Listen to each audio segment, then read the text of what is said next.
বাগনান ও আমতা থেকে প্রায় বিলুপ্ত 9 কেজি ও 4 কেজির দুটি বিশালাকার ময়ূরী কাছিম উদ্ধার।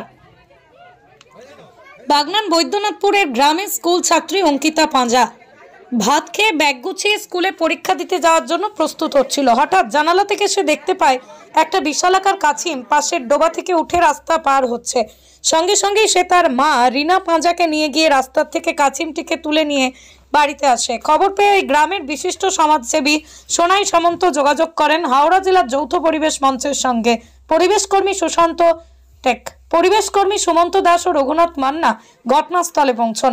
কিছুক্ষণ পরেই পরিবেশকর্মী চিত্রক প্রামাণিক, ঝিন্দন প্রধান সুপ্রকাশ আদক পৌঁছন।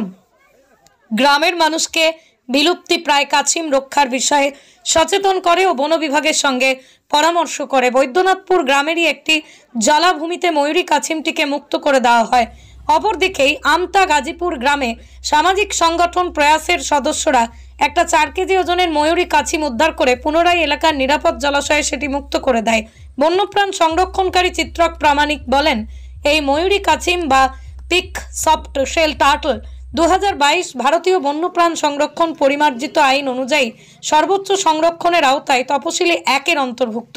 একে শিকার করলেও বাড়িতে আটকে রাখলে কয়েক বছরের জেল ও জরিমানা হয়।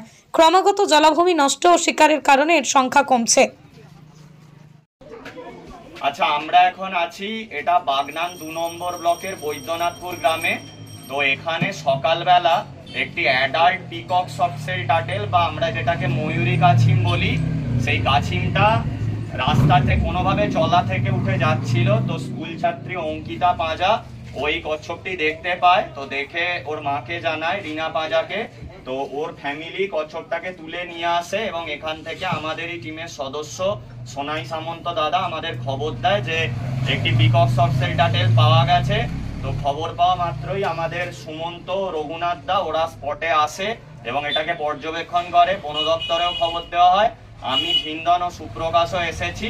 তো যেহেতু কাছিমটি একদম সুস্থ এবং এই গ্রামের মানুষ খুবই সচেতন, তাই আমরা কাছিমটিকে আবার ওর স্বাভাবিক আবাসস্থল বা ন্যাচারাল হ্যাবিটেটে ছেড়ে দেব। প্রথমেই বলি, এই ময়ূরী কাছিম কিন্তু অত্যন্ত বিরল, এটা সব জায়গায় পাওয়া যায় না। আমাদের এই আমতা 2, বাগনান 2 এই ব্লকগুলো এর সংখ্যা এখনো কিছুটা আছে। তাই আমি বারবার বলবো যে বাজারে মাছ, মাংস, ডিম পাওয়া যায়, সেগুলো খান। এই বিলুপ্ত প্রায় প্রাণীগুলোকে খাবেন না। এবং এটি কিন্তু ভারতীয় বন্যপ্রাণ সংরক্ষণ আইনের শিডিউল 1 বা সর্বোচ্চ সংরক্ষণের আওতায়। তাই একে যদি কেউ মারে বা একে যদি কেউ খায় বা বাড়িতে পোষে, তার কিন্তু অনেক বছরের জেল এবং জরিমানা হতে পারে। তাই এই প্রাণীগুলোকে রক্ষা করা আমাদের সবার কর্তব্য।